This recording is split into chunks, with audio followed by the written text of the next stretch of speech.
before the current administration. The city required that we have some market rate housing. And then correct me if I'm wrong, tax credits are presented to opportunity zones. Yeah, you can. So opportunity zone credits are mostly about business development. Okay. So these are low-income housing tax credits. Basically, a developer applies to the state. The state decides who gets those throughout the state of Ohio each year, and then that developer takes those credits and sells them to the bank or sells them to my organization to get the money to build the property, and that decreases, the cost of building it, obviously, which means the rents are also restricted. Can you explain a little bit how a community gets, and maybe Ethan probably too, a community gets into this opportunity zone space, and why communities, qualify for tax credits, et cetera? So the opportunity zones are really about, there's all sorts of income restrictions, income or poverty factors they have to hit. The opportunity zone credits are if somebody invests their money into a business or development in an area that qualifies, and downtown Elyria and many of the neighborhoods qualify, then they can get these opportunity zone credits. There's tons, again, it gets really painfully boring, but there's tons of tax credits out there, but historic tax credits, again, the way we were able to do that Maywood project was because we had historic tax credits, we had low-income housing tax credits, there were some sort of state brownfield credits. And I'm just thinking of tying in how, from the Great Migration coming up here, and how we talk about redlining, et cetera, things that happened 40, 50, 60, 70, 80 years ago are now affecting what's going on today. So these credits, these opportunity zones, only exist because of redlining, because of displacement of Black communities. So I just want that context and that historic aspect of your part's very boring, but it's very, but it's important. It's important. Yeah. And then time, like I said, Ethan, just speaking on maybe a little deeper into what you guys have seen, redlining really affecting the city of Elyria. Again, historically, so after Harshaw and chemical plants came in, that's when we kind of moved to the south side. We had these Black folks were still expanding, so we moved to now we know where our neighborhoods are today. The caveat to that is you still were forced to live by a certain area. And at that time, that was when the United States had the Open Immigration Act. So we stayed by a whole bunch of Eastern European immigrants. That's why you got the Polish group on the south side. There's a big Polish population over there on the south side, Czechoslovakian, Eastern Europeans. But they were allowed, again, to really practice what we call group economics. So they can do business with each other, expand, be business owners, get loans and stuff like that. But a lot of Black folks at that time got locked out of those opportunities. So therefore the gap started increasing. So that's why a lot of us still ended up on the south side, but were deprived of certain resources historically. And that goes into today. Yeah. So, so that's just the timeline in a nutshell on what's happening. So it's been a long time, but it's nothing really has changed. My family's part of the Great Migration. My granny came up here from Arkansas. And we came up here for opportunity because we wanted to get out of the fields down there. So more industry was up here as far as better paying jobs and sharecropping. So we saw an opportunity, but I always say the South gets a bad rep as far as racism, but it was another cut of racism up here in the North. And Dr. King said that, speaking of Dr. King. There's always Southside. Yep, a lot of There's always the South Side. Right. South side of Chicago. I wanted to share that, but I'm looking just a few years ago, 10 years ago, to build a home. I've lived here in Elyria, for years. My husband has lived here 70 years. And sometimes we built a house, lived in a house on Ward Avenue for 32 years and paid it off. I wanted to build a new home. But they were selling land here in Elyria, offered some opportunity thing for only $5,000, but it was all on the south side behind Wilkes Villa. where they had that land. Everybody remember that? Mm-hmm. It was only $5,000 to get a plot of land, but you're still pushing us all into the To a same certain space. area. So I didn't want to do that. I didn't want to be a part of that. And I'm here in the struggle because everything I do is still in Elyria. I left there and I went and built a home in North Ridgeville. And I'm living there now, 11 years later. It's a beautiful home, y'all. I do, but Elyria is my home. And I'm looking at, one day, okay, we move back, this way. But it's home where you want to be able to build someplace else, in the same type of, we want to live like everybody else, but do I have to smack it in the dab in the middle of South Park, Right. I'm saying, right there, just on the south side. See, Well, I want to go to north side and I want affordable land. And that was the problem. There was no affordable land over there. They're telling me, well, you went from $5,000, tell me I gotta pay $60,000 for a piece of land for 2 acres? No. So then you force me to go, and do something else. That's So, why it's important to understand the patterns. These are patterns that's been formed, and throughout these patterns, you kind of just go along with it. So at some point in time, Along we gotta with stop the kicking the program. can down the road and really putting our foot Well, down. and often, patterns that were reinforced by government Yeah, regulation. right. I mean, it wasn't just Yes. by accident. Right. Well, and the other piece that we just haven't mentioned, I know we're running out of time, is just a piece we didn't talk about when we talked about redlining is also the bank's place. Yeah. Yeah. So it's not just realtors, it's not just. It's every sector. Yeah, it's, Everybody. yeah. And that's why banks do have obligations under the Community Reinvestment Act.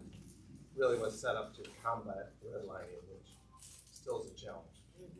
But as you can hear, like the importance of putting affordable housing, putting investment in our communities helps increase the property value, helps decrease housing discrimination, helps tie in just breaking these patterns that we've seen historically throughout the years. So everything ties in, everything plays a part in itself. So, I'm grateful for these wonderful guests that we had. I know we're gonna leave a few minutes for questions, so if anybody has any questions, please feel free. I'm just curious, what is your group doing to increase access for the people that are in this room today? Like, what you're talking about all these places that you look at in other communities, but what are you doing in Elyria, and what's access points do we as a public have to get to your services? Yeah, again, so I look at developments that have happened. So the cottages at Riverview, the senior project that developed with the low-income housing tax credit. The reality is, and I'll tell you, my organization tried to be the investor for that project, but we got outbid. So Elyria, because it's part of the Cleveland metro area technically, is actually very attractive to investors. So really it commands top dollar for investments. So it really is, certainly the city can help make it as easy as possible for developers to come in and do this. Ultimately, if a project's going to get awarded tax credits by the state, the city needs to advocate and say, okay, this is something we want. So this is like a what-if conversation, not it's happening. Yeah, it's not, it's not necessarily happening tomorrow, but, it all starts with, like that Maywood project, I was probably involved in that for 8 years before it happened. So you could have said that's a what if. Yeah, I was just curious, because it just seemed like you were doing some stuff like right now, here in the community at all. Are you doing anything in the community right now? So the Elyria Community Partnership only started a year ago, which is our CDC. So the things that they have been doing is really trying to revitalize downtown and bring entrepreneurs downtown and give us in Elyria something to do. That's why it's important that we're here, because the survey that the mayor asked you all to fill out is going to play a big part in what Elyria looks like and how we transform Elyria to be what you all need to be. So it's going to be a process, like Mike said, and it could take years, but the purpose is if we can get everybody involved to hear what we all need, like we know from the seats that we sit in with our education background that we need affordable housing. But that might not be something that everybody else in the city wants, you know what I'm saying? So we wanna make sure that we hear everybody and that we take that into consideration and that we continue to move forward. Like make this an attractive place to work. And like Paris is saying, you guys are kind of the catalyst for this push, for this change. Unfortunately, government moves very slow. Yeah. As we all know, the government moves slow. So if an issue may not seem as important to, council folks, to the administration, and just politics in general, it might not get pushed. So if all that the administration, all that cities are hearing is, streets aren't safe, they're gonna push for more policing, because that's, by nature, people think that that's the natural, safest way. But if we all in this room think that this is very important, but we don't say anything, it's not gonna be on the administration's or on the city council or except the government in general's radar. So like Paris is saying, this push right here is very important. If we're mad that, which I'm like, why don't we have something like this here in Elyria? So why can't we push this? It's gonna take more than Mayor's liaison, Mark Bell II, talking to Mayor Whitfield saying, yeah, the 80 of us in this room fought and pushed. And he's gonna do what he can, but we're gonna bring it up and it's gonna go nowhere.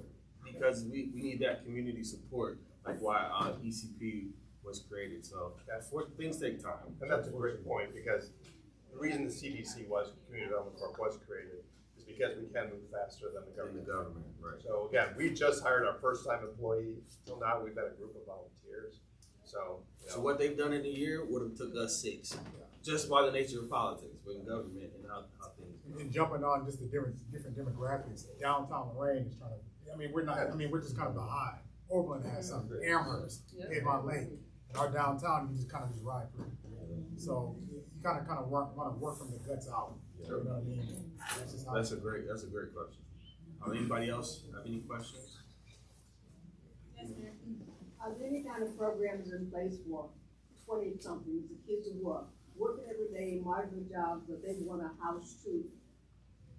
Anything to help them find out? So at the Urban League, we have first-time homeowner workshops to teach people what they need to do to become a homeowner and what those steps look like. And then we also have those programs for somebody who's already ready, their credit's ready, and they just need us to help them look at the paperwork and find a realtor and stuff like that. What about dollars? Any kind of dollars? We don't have any down payment assistance dollars. I think, nope, that's the city of Lorain.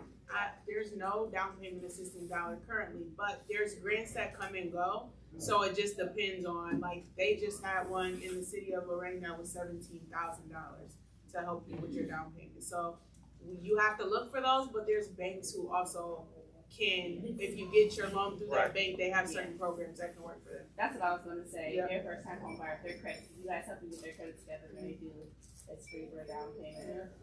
So, and there's a lot of good bank programs. You just gotta shop. Sorry, a little commercial. You're fine. I work for, Go ahead. I'm a manager for the Huntington branch. Oh, wonderful. Go ahead. And yes, we do have first-time home buyer down payment assistance. Huntington. And we also do we have low closing cost options for houses depending on the area they may be in, depending on income levels. We can do as low as $500 closing costs, and we also do that for VA as well. Is there kind of savings program? I'm sorry?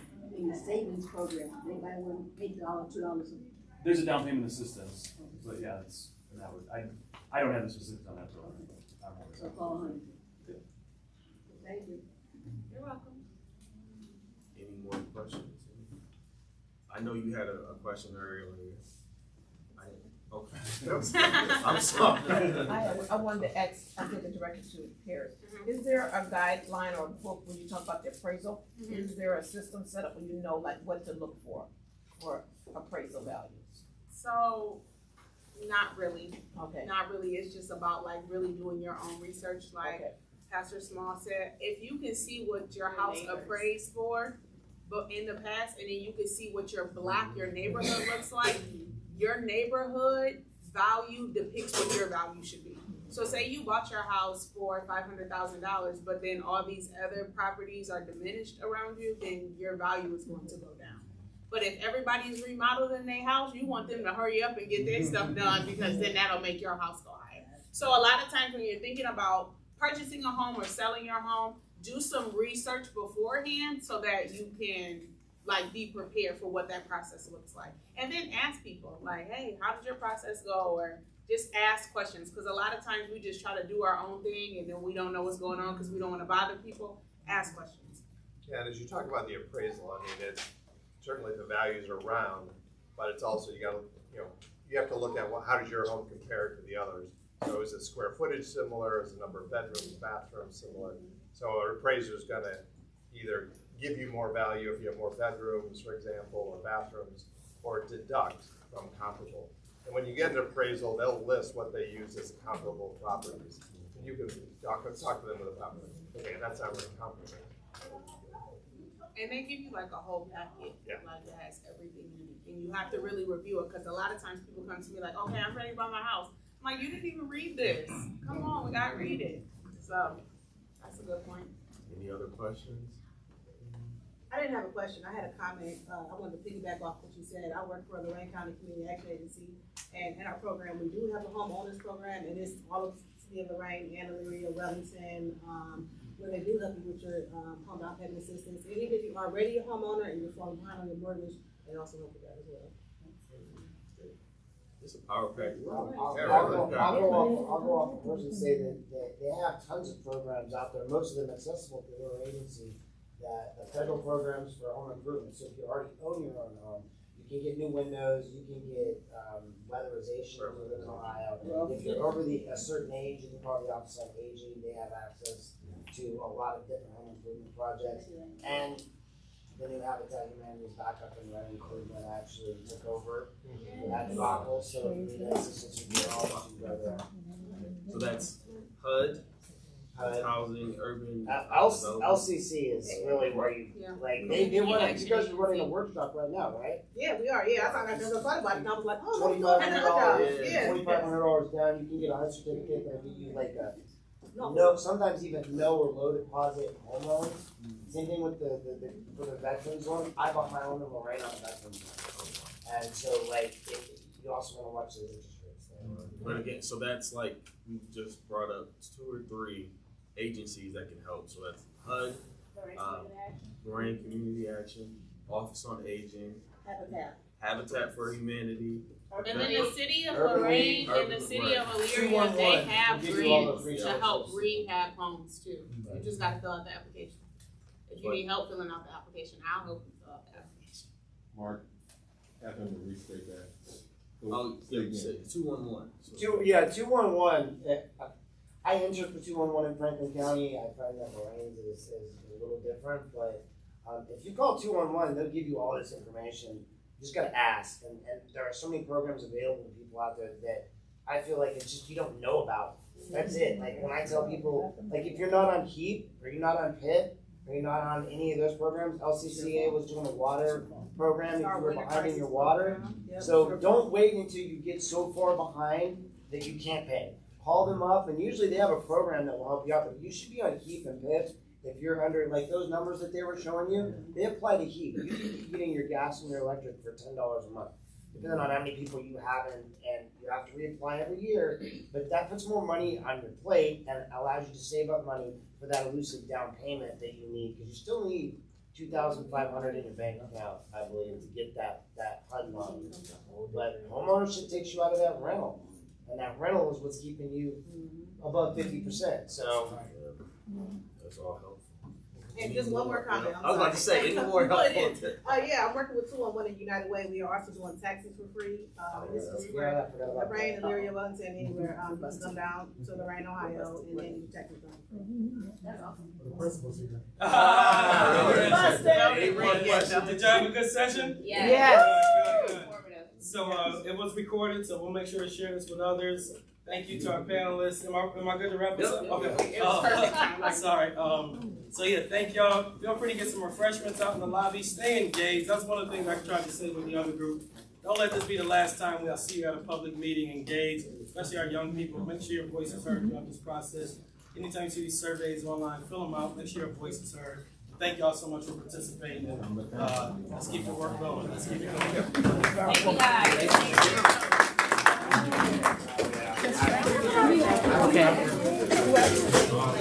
guys. Find the garbage and on the way out the door is garbage. Here. There's a can right here going out the door.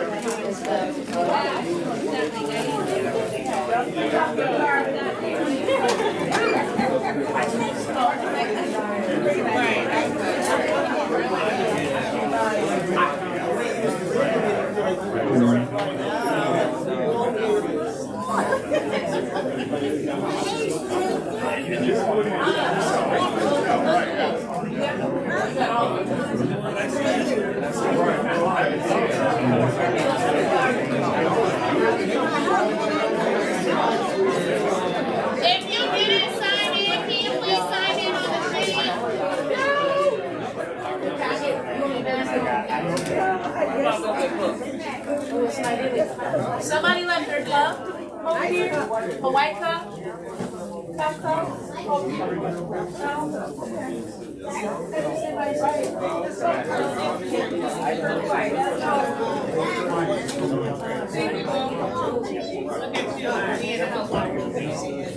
But yeah, I didn't know y'all. That's not bad, by the way. I was like, oh, it's not hard. I'm all over that.